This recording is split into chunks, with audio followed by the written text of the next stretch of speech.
Hey everyone, मैं हूं नम्रता चौहान और आज मैं आपको एक ऐसे सीरियल किलर की कहानी सुनाने वाली हूं जो शायद दुनिया का सबसे कम उम्र का सीरियल किलर है। तो ये कहानी है अमरजीत सदा की, जो कि सिर्फ 8 साल का एक बच्चा था जब उसने एक के बाद एक 3 कत्ल कर दिए। तो ये सब शुरू होता है बिहार के बेगूसराय जिले में एक गांव है मुसहरी से। इसी गांव में एक फैमिली रहा करती थी जो कि बहुत गरीब थी। ये फैमिली 4 लोगों की थी, जिसमें पति, पत्नी, एक 7 साल का बेटा और दूध पीती बच्ची थी। अब इस फैमिली के जो मुखिया थे वो कैसे तैसे दिहाड़ी मजदूरी करके अपने परिवार का पालन पोषण करते थे और इस परिवार के पड़ोस में ही इनके छोटे भाई का परिवार भी रहा करता था। अब हुआ ये कि साल 2006 में उनके परिवार में एक अजीब घटना घटी। दरअसल जो छोटे भाई का परिवार था, उनकी 6 साल की बच्ची एक दिन अचानक कहीं गायब हो गई और ये बात पूरे गांव में आग की तरह फैल गई, क्योंकि गांव बहुत ही छोटे होते हैं और वहां सभी लोग एक दूसरे को जानते हैं। पर फिर भी इस परिवार की बच्ची के ऐसे अचानक गायब हो जाने की रिपोर्ट नहीं करवाई गई। लेकिन गांव में ये बात सभी को पता थी। अब समय बीता और लोग इस बात को लगभग भूल ही चुके थे कि फिर से 6 महीने बाद उसी परिवार की एक छोटी सी दूध पीती 8 महीने की बच्ची फिर से गायब हो गई, जो कि उनके बड़े भाई की बेटी थी। और अब कोई भी ये समझ नहीं पा रहा था कि आखिर बच्चों को कोई चोरी करके ले जा रहा है या ये सब आपसी रंजिश का मामला है, क्योंकि इतनी छोटी बच्ची तो खुद से कहीं जा नहीं सकती थी। किसी को कुछ भी समझ नहीं आ रहा था, क्योंकि सिर्फ 6 महीने के अंदर गांव के एक ही परिवार के 2 बच्चे गायब हो चुके थे। लेकिन अजीब बात तो ये थी कि फिर से इस परिवार ने पुलिस में कोई भी FIR या इस मामले की कोई रिपोर्ट नहीं दर्ज करवाई थी और इस बात को भी पहले की तरह दबा दिया गया था। अब मुसहरी गांव के लोगों में दहशत फैल गई थी, पर कहीं ना कहीं लोगों को यह भी लग रहा था कि शायद ये किसी आपसी दुश्मनी के चलते इस परिवार के साथ कोई ऐसा कर रहा है, क्योंकि जो दोनों बच्चे गायब हुए थे वो एक ही परिवार के थे। अब थोड़ा समय और बीतता है और फिर से 3 महीने के बाद साल 2007 में उस गांव से एक और 6 महीने की छोटी बच्ची गायब हो जाती है। पर अब जो ये बच्ची गायब हुई थी वो उसी परिवार की नहीं थी जहां से पहले भी 2 बच्चे गायब हो चुके थे, बल्कि वो बच्ची इसी परिवार के पड़ोस में रहने वाली चुनचुन देवी नाम की एक औरत की थी, जिसका नाम खुशबू था। दरअसल चुनचुन देवी अपनी बच्ची को पास के ही एक प्राइमरी स्कूल में खिला रही थी कि अचानक उसे कुछ काम याद आता है और चुनचुन अपनी बच्ची को स्कूल में ही सुलाकर थोड़ी देर के लिए घर वापस आ जाती है। और जैसे ही उसका काम खत्म होता है तो वो अपनी बच्ची को लेने जब वापस स्कूल आती है तो उसे पता चलता है कि उसकी बच्ची स्कूल से गायब हो चुकी है, जिसके बाद उस बच्ची को पूरे गांव में ढूंढा जाता है। सभी से पूछताछ की जाती है, पर बच्ची का कोई अता पता नहीं लग पाता। किसी को पता नहीं होता कि खुशबू को कौन लेकर चला गया। आखिर वो थक हार कर भगवानपुर पुलिस स्टेशन पहुंचती है, जिसके अंडर में उसका गांव आता था, और वहां जाकर वो अपनी बच्ची के गायब होने की रिपोर्ट लिखवाती है। अब पुलिस इस मामले की जांच करने जब गांव आती है तो कई लोगों से पूछताछ करती है, पर किसी को कुछ पता नहीं होता कि खुशबू कहाँ चली गई। अब जैसे कि ये पहली बार था जब पुलिस गांव में बच्चों के लापता होने की जांच पड़ताल करने आई थी, तो पुलिस को पता लगता है कि इस गांव में पहले भी 2 बच्चे गायब हो चुके हैं और वो दोनों बच्चे एक ही परिवार के थे। तो अब पुलिस उस परिवार के पास पहुंचती है खुशबू के बारे में जांच पड़ताल करने और जो उनके 2 बच्चे गायब हुए थे उनके बारे में पूछताछ करने। अब जब पुलिस उस परिवार से पूछताछ ही कर रही होती है तो थोड़ी देर बाद वो फैमिली अपने बड़े भाई के 8 साल के बच्चे को बुलाती है, जिसका नाम अमरजीत सदा था, और कहती है कि खुशबू के बारे में अगर कुछ भी पता करना है तो इससे पूछो। खुशबू के बारे में अगर कोई कुछ भी बता सकता है तो वो ये है। पुलिस को ये सब सुनकर थोड़ा अजीब लगता है कि आखिर एक 8 साल के बच्चे को क्या ही पता होगा, पर फिर भी जब अमरजीत से खुशबू के बारे में पूछा जाता है तो वो जोर जोर से हंसने लगता है और कुछ नहीं कहता। पुलिस उससे दोबारा पूछती है कि बेटा, क्या तुम्हें पता है कि खुशबू कहाँ है? तो वो फिर से हंसने लगता है और कहता है कि हाँ, मुझे पता है कि खुशबू कहाँ है।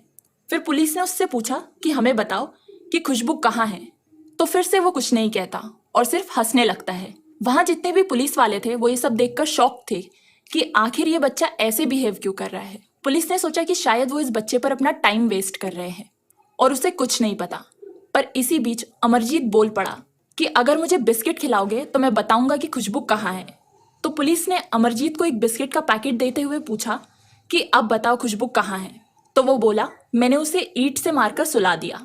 ये बात सुनकर पुलिस को लगा कि ये क्या बोल रहा है, तो उन्होंने उससे दोबारा पूछा, पर दूसरी बार भी वो यही बोला कि मैंने उसे ईंट से मारकर सुला दिया।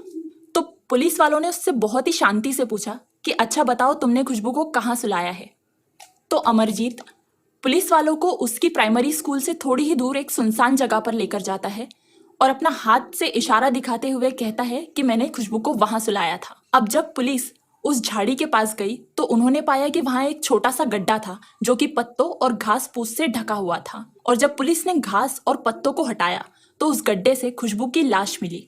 ये देखकर पुलिस वाले बिल्कुल दंग रह गए कि एक 8 साल का बच्चा, जिससे सिर्फ ये सोचकर पूछताछ की जा रही थी कि शायद कोई सुराग मिल जाए, आखिर में वही बच्चा कातिल निकलता है और जो सिर्फ एक बिस्किट के लालच में हंसते हंसते सब कुछ बता भी देता है। इस चीज के बारे में पुलिस ने तो बिल्कुल भी नहीं सोचा था। इसके बाद पुलिस अमरजीत को खुशबू का कत्ल करने के जुर्म में अपने साथ पुलिस स्टेशन ले आती है, मगर फिर भी अभी वो सिर्फ हंसे ही जा रहा था, जैसे कि उसे किसी चीज का कोई भी डर ना हो। अब पुलिस स्टेशन आने के बाद पुलिस वालों को याद आया कि पहले 2 बच्चों के गायब होने के पीछे भी कहीं इसी का हाथ तो नहीं था।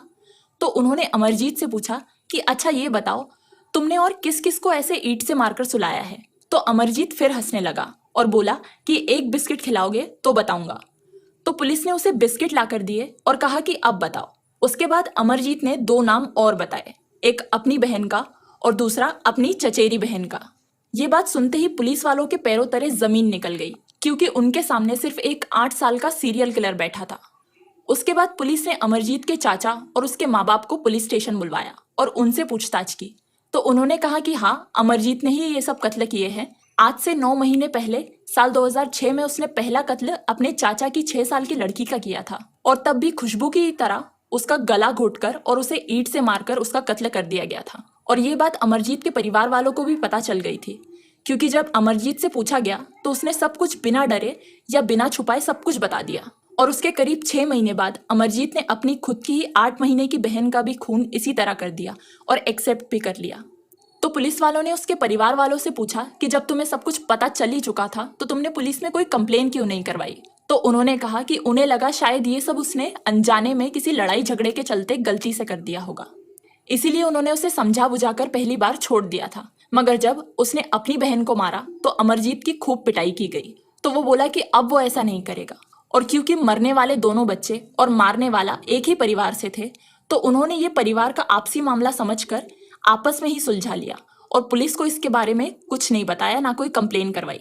अमरजीत के परिवार वालों के बयान तो पुलिस ने दर्ज कर ही लिए थे, पर अब भी एक सवाल का जवाब बाकी था जो कि उन्हें नहीं मिल पाया था, और वो था कि आखिर अमरजीत ने इन तीनों बच्चों को क्यों मारा। जब अमरजीत से पूछा गया तो उसने कहा कि मुझे ऐसा करने में मजा आता है, जब मैं इन्हें दर्द में देखता हूँ तो मुझे बहुत अच्छा लगता है। और उसकी ये बात सुनकर पुलिस समझ गई थी कि ये कोई नॉर्मल बच्चा नहीं है और इसकी दिमागी हालत कुछ ठीक नहीं है।